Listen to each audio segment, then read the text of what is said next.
অনুপ্রেরণা হলো যা আপনাকে নতুন করে শুরু করার অনুভূতি জাগায় আর অভ্যাসের মাধ্যমে আপনাকে এগিয়ে নিয়ে যায় সাফল্যের দিকে। তাই জীবনে অনুপ্রেরণা ও অভ্যাস খুবই প্রয়োজন।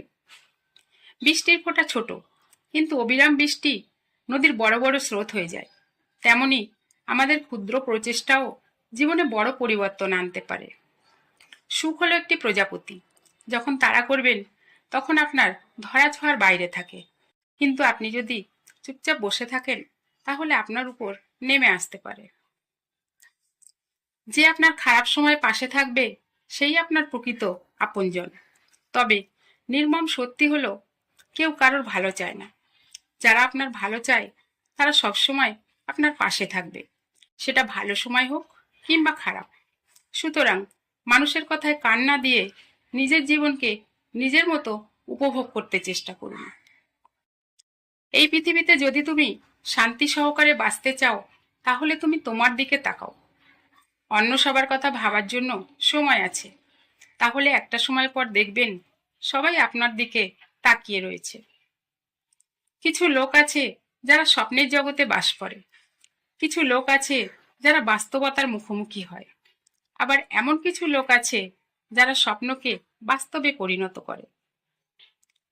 যখন জীবনের পথ চলার সময় কোনো না কোনো জায়গাতে আপনি ঠকবেন, তখন আশেপাশের কাছের মানুষ থেকে অনেক অনাকাঙ্ক্ষিত রূপ দেখতে পাবেন।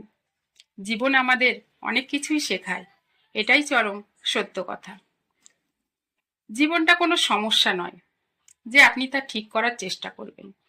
জীবন হলো বাস্তবতা, যেটা থেকে আপনাকে প্রতিনিয়ত জ্ঞান অর্জন করতে হবে।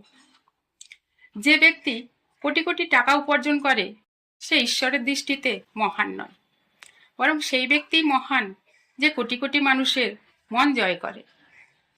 লক্ষ্য ছাড়া জীবন কাটানো একটা সময় পর্যন্ত হয়তো আনন্দের, কিন্তু সেটা খুবই অল্প সময়ের জন্য।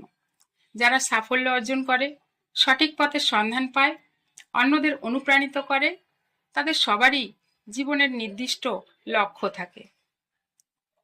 সব সফল মানুষেরই একটা লক্ষ্য থাকে।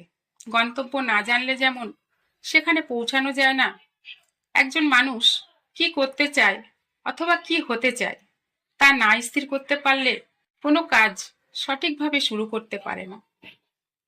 জীবনে যাই পেতে চান না কেন সেটা আপনার ব্যক্তিগত ইচ্ছা। আগে জানতে হবে আপনি ঠিক কি চান। আপনাকে সিদ্ধান্ত নিতে হবে আপনার জীবনে কোন কাজটি সবচেয়ে জরুরি। আমাদের প্রত্যেকের পিছন ফিরে না তাকিয়ে জীবনকে সামনের দিকে এগিয়ে নিয়ে যাওয়া উচিত। শুধু পিছন ফিরে তাকিয়ে থাকলে বা এক জায়গায় থেমে থাকলে জীবনকে পিছিয়ে পড়তে হয়। নিজেকে এগিয়ে যেতে হবে, অন্যকে সাধ্যমতো এগিয়ে যেতে অনুপ্রাণিত করতে হবে।